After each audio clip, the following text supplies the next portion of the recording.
Matangine, c'est une association qui met en lien des chercheurs universitaires et des lycéens ou des collégiens en leur proposant des thèmes de recherche. Serge Dumont, qui est attaché à l'atelier Matangine de l'établissement, a proposé une dizaine de sujets et puis les élèves ont choisi un sujet qui leur plaisait plus qu'un autre et puis ils ont travaillé dessus tout au long de l'année.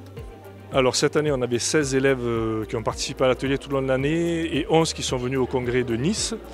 Voilà, donc qui est en général le point d'orgue de l'atelier. Et une fois que le congrès est passé, ils doivent écrire aussi un article scientifique qui sera soumis dans un premier temps à Serge Dumont qui nous a suivis toute l'année.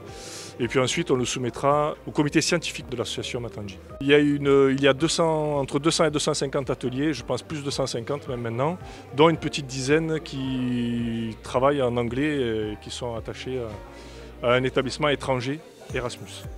À Nice, la présentation c'était intéressant parce que c'était déjà en anglais. Donc le fait de présenter des maths en anglais, c'est quelque chose de nouveau. Mais aussi ça permet dans une assemblée de s'entraîner pour le grand oral ou pour d'autres oraux qu'on aura à faire plus tard. Et surtout ça offre un plus pour le futur, notamment sur Parcoursup. Et c'est un super projet entre élèves qui nous a permis de découvrir plein de choses, notamment dans le terme des mathématiques, dans le domaine des mathématiques, mais aussi dans le domaine de la science et pourquoi pas aussi juste de la recherche en général.